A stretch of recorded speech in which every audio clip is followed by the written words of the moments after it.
오늘 첫 번째 시청자분 전화 바로 연결해 볼게요. 여보세요?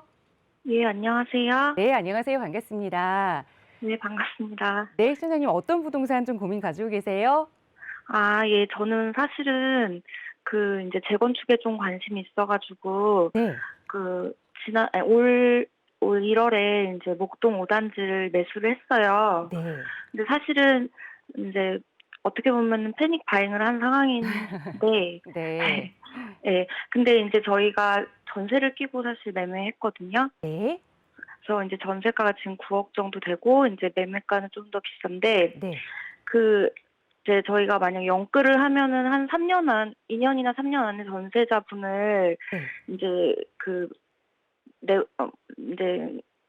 계약을 완료한 다음에 저희가 네. 들어갈 수 있거든요. 네. 근데 또 제가 걱정하는 거는 제가 이제 이쪽을 잘 몰라서 음. 만약에 재건축 조합원 이런 거가 설립이 되기 2년 전에 살지 않으면 네. 제가 나중에 분양권을 뺏긴다고 알고 있거든요. 네. 그래서 지금 목동 5단지 같은 경우에 저희가 2년, 3년 안에 들어가서 2년을 살면 안전하게 분양감을 받을 수 있는지가 우선 궁금하고요. 네. 그리고 이제 지금 정부나 이런 정책상에서 저도 사실 20년 안에 이 집이 재건축이 되기는 어렵다고 생각은 하고 있는데, 네. 근데 20년 후에 이게 저희가 45평이거든요. 그래서 네. 지분율이 좋으니까 음. 1+1으로 한다고 했을 때 이게 지금의 시세나 미래의 시세를 생각했을 때, 네.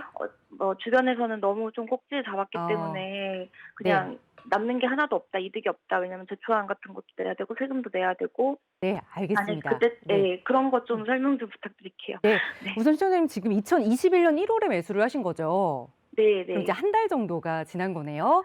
네, 말씀 주신 게 예, 예. 목동 5단지 아파트를 이제 전세를 끼고 갭 투자를 하셨는데 이제 네. 조합원들의 이야기를 좀 들어보면 나중에 이거 2년 거주 요건을 맞춰야만 또 받을 수 있다 이런 이야기도 들리고 불확실한 정보 네. 때문에 조금 흔들리셨던 것 같아요. 네, 사실 팀장님께 그것 네, 때문에 방배삼익을 못 샀거든요. 네. 분양권을 날릴까 싶은 그런 불안함이 있었어서. 알겠습니다. 조금 네, 정확한 네. 정보가 필요한 타이밍인 것 같아요. 팀장님 도움 네. 받아볼게요. 인사 먼저 나눠보세요. 안녕하십니까, 시청자님. 예, 안녕하세요. 네, 반갑습니다. 네. 네, 시청자님 반갑습니다. 입으로 패닉 바잉이란 말씀을 하셨어요. 저는 네, 사실은 원래는 아기가 지금 하나인데, 네. 저희가 이제 아기 셋까지 원래 그냥 저는 다른 이유가 아니고 아기 좋아하기도 하고, 그러세요? 네, 그래서 셋까지 나서 분양을 받으려고 했었거든요. 네, 40대가 아직은 아니에요. 네, 네. 그래서 이제 그때쯤 됐을 때 반포나 이런 거를 분양을 점수를 채우고 이제 그렇게 하려고 했었는데, 제가 사실 지금 경기도 살고 있는데 경기도도 너무 오르니까 그냥 이성적으로 생각하면 이렇게 사면 안 된다는 생각을 하면서도 사버렸거든요. 제가 일단 질문은 그거는, 충분히 들었고요. 한번 설명을 네, 네, 드려볼게요. 네, 첫 번째로 말씀드릴 거는 네, 패닉 바잉을 하시고 나서 저한테 또 겁먹고 전화 오시는 분들이 있어요. 네. 이제 사고 나니까 떨어진다는 얘기가 슬슬 들려오는 거죠. 저는 떨어지는 어, 거는 겁은 안 나요. 왜냐면 보유세가 네. 떨어지니까 좀 좋은데, 그러세요? 이게 너무 네, 제가 너무 아무 생각 없이 그냥 좀 그렇게 부동산의 네. 상술 같은 건가? 네, 이런 생각도 음. 들고 잘 모르겠어서. 우리 차분히 한번 네, 생각을 해볼게요. 네, 떨어진다라고 만약에 생각을 했을 때 네, 네. 누가 그러면 그거를 내가 산 가격 밑에서 팔게 될까요? 근데 이제 네, 고령자들이시거나 이제 갑자기 네, 돌아가시게 되거나 하는데 자제분이 그거를 세금 낼 여력이 안 되거나 네. 하면은 그런 경우에는 그래도 호가보다는 조금씩 빼서 팔지 않으실까. 아주 그거는 그런 건, 예외적인 경우예요. 예외적인 예, 경우인 게 뭐 예를 들어서 말씀하신 것처럼 누군가가 돌아가셨는데 상속받을 때 세금 낼 돈이 없어서 판다던가 아니면 누군가가 이혼하셨는데 꼴도 보기 싫어서 판다던가 아주 예외적인 그런 상황들이죠. 근데 그런 예, 상황들 말고 대부분은 어떤 네, 분들께서 내가 산 가격 밑에서라도 흔히들 얘기하는 이제 손절매라 그러잖아요. 네. 누가 하시느냐? 비용을 감당 못 하시는 분들이 하시는 거예요. 비용. 영끌하신 분들요? 그 비용이 어떤 비용이 발생을 하냐면 첫 번째가 말씀하신 네, 그대로 이제 세금이라던가 네, 아니면 뭐 금융 비용들 이런 비용들이 부동산에 붙는 보유 비용이잖아요. 네, 근데 이 보유 비용을 왜 감당 못 하게 되냐면 첫 번째 세금. 네, 세금 부분은 지금 정부에서 아예 그냥 가이드라인을 내놨죠. 공시가 네, 현실화 로드맵이라고 하는 그런 것부터 시작을 해서 세율에 대한 부분들까지.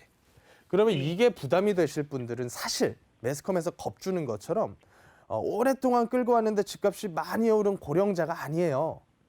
네. 그분들이 겁나가지고 그분들이 파는 게 아니라 네. 다주택자 분들이 세금이 가장 많이 타격을 입는 거예요. 네. 고가의 물건을 두 채 이상 가지고 계신 분들. 근데 네. 그 등기 부분에 있어서 뭐 공동 소유라든가 이런 걸 안 해놓으신 분들. 그런 네. 분들께서 세금 때문에 정리를 하시게 되고 금융 비용이 아까 시청자님께서 말씀하신 연끌을 해서 물건을 너무 많은 배출을 해서 사신 분들이 문제가 되시는 거죠. 네. 근데 이런 부분들이 언제나 우리가 이 금융에 대한 속설을 얘기할 때 이런 얘기가 있잖아요.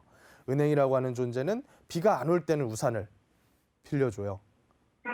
비가 오면 어떻게 하냐면 우산을 뺏어간대요. 네. 그게 이제 가격이 떨어지는 시기의 금융의 전개 과정이거든요. 네. 근데 우리 시청자님께서 가만히 생각을 해볼 때 내가 이 범주 안에 드나? 저희는 네. 그런 거는 계산을 하고 다 예. 투자한 건 맞아요. 저희가 저금액이 좀 있어서. 안 들잖아요, 이 범주 안에. 그럼 네. 첫 번째, 쫄지 마라. 일단 샀는데 이거는 비싸게 샀든 싸게 샀든 산 거 어떻게 할 거예요? 일단 네. 산 건 산 거예요.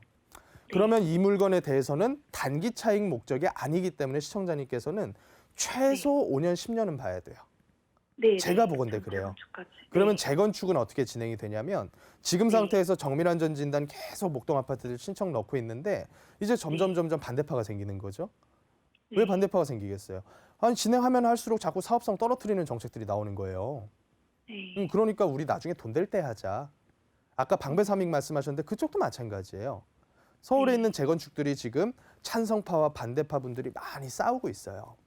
네. 찬성파는 보통 누구시냐면 오랫동안 끌고 오신 분들. 아우 지긋지긋해. 10년, 20년 끌고 왔는데 이젠 하자. 라고 하시는 반면에 사신 지 얼마 안 되신 분들은 반대를 많이 해요. 네. 남는 게 없으니까. 그렇죠. 그러니까 이게 계속 겹치다 보면 문제는 싸워요. 싸우면 우리가 뭐 주먹질하고 싸우는 게 아니죠. 소송이 들어가죠. 네. 시간이 계속 길어지는 거예요. 그래서 재건축은 진행 단계가 올라갈 때마다 가격이 오른다? 그것도 맞는 얘기긴 해요. 네. 그런데 진행 단계가 오를 때마다 가격이 오르는 그 이제 프로세스보다는 가격이 적극적으로 올라붙는 시기에 진행이 돼요. 상관관계가 반대라는 얘기예요. 네. 그래서 이런 점을 감안했을 때는 어차피 지금 서울에 남아있는 대권역 재건축 권역들 중에서는 목동이 거의 A급이에요. 이 정도 급인 대규모 재건축 단지 없어요. 그러니까 시청자님 교통이 너무 목동이 안 좋더라고요. 저 잘 교통은 몰라서. 어쩔 수가 없어요. 교통은 네. 5호선 하나 오목교 지나가는데 네. 전체로 남북으로 넓게 퍼져 있잖아요. 신시가지 단지들이. 근데 이 부분들은 어차피 인구가 확 늘어나게 되면 언젠가는 개선은 될 거예요. 네네. 예, 그래서 저는 어떻게 보냐면 여기서 추가적으로 뭘 더 하지는 마세요. 시청자님께서는. 네. 그리고 아마 잘 해놓으셨겠지만 명의 역시 네. 공동 명의로 하세요. 네. 그리고 나서 이거는 거주하면서 5년, 10년을 바라보셔야 돼요. 그리고 나서 그때가 됐는데 가격이 지금처럼 쭉 올라가서 여기까지 왔는데도 재건축이 뭐 별다른 진행이 특이사항이 없다. 잘 안 간다. 이러면 이때 정리하시는 거예요. 네. 끝까지 가서 신축 대면 팔래요. 이랬다가는 시청자님 50대 되는 거예요. 네. 그래서 이거는 시장 보고 우리가 대응하자. 제가 이제 지금 시점에서 10년 뒤 미래를 예측을 못 해요, 사실. 불가능합니다. 네네. 그래서 네. 지금부터는 그냥 거주가 아니라 일단 전세 준 상태에서 끌고 가시면서 전세금 네. 빼준다고 무리하게 대출 받는 건 저는 안 했으면 좋겠어요. 네네. 일단은 전세 주고 계시면서 어느 정도 내가 현금이 좀 확보가 될 때까지는 전세를 주시고 무리 없이 대출 상환 가능한 수준으로 내가 현금이 모인다. 그러면 그때 전세 빼주고 이주 들어가시면서 최소 2년 정도는 거주하시면서 시장 상황 네. 보는 거.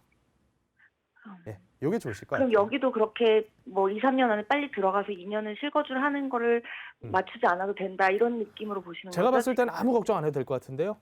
네네. 이제 안전진단이잖아요.